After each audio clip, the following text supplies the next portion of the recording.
Good morning everyone, আমি প্রিয়াঙ্কা চলে এসেছি তোমাদের সামনে আরও একটি নতুন ভিডিও নিয়ে। দিনটা ছিল রবিবার বিকেলে বেরোলেও আমরা সকালে সেভাবে কোনো দিন বেরোতে পারি না। তো সেদিন মনে হয়েছিল যে সকালবেলা উঠে দুজনে মিলে একটু মর্নিং ওয়াক করতে যাব। কিন্তু মর্নিং ওয়াক তো নয়, মর্নিং বাইকে করে আমরা আমাদের বাড়ির কাছাকাছি একটা জায়গায় গিয়েছিলাম। তারপর বাইকটা রেখে আমরা হেঁটে হেঁটে ওই জায়গাগুলো পরিদর্শন করছিলাম। বেশ সুন্দর জায়গাটা, জানেন, জায়গাটা এত সুন্দর কি বলবো। এই প্রথমবার এলাম এখানে।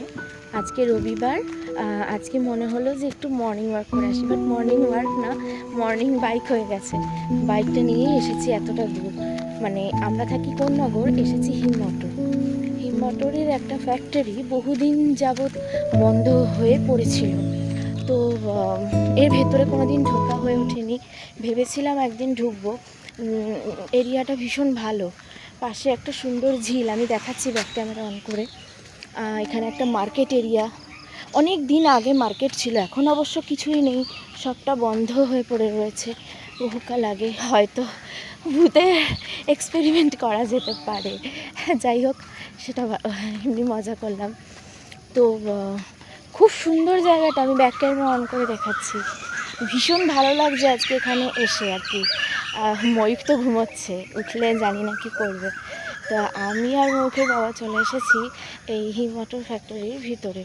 তো এখানে মর্নিং ওয়াকও হচ্ছে, কিছু ব্যায়ামও করলাম। আর দেখুন কি সুন্দর জায়গাটা, কি সুন্দর একটা ঝিল। এখানে একটু বসবো। আর ফুল গাছ আছে, কি সুন্দর ফুল পাড়ছে।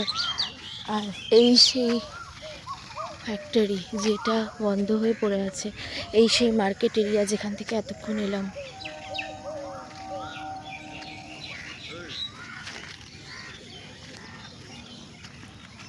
এই কি সুন্দর ফুল।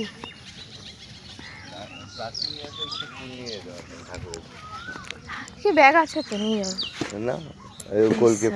কি সুন্দর ফুল, সুন্দর ঝিলটা, বেশ ভালো লাগছে দেখতে।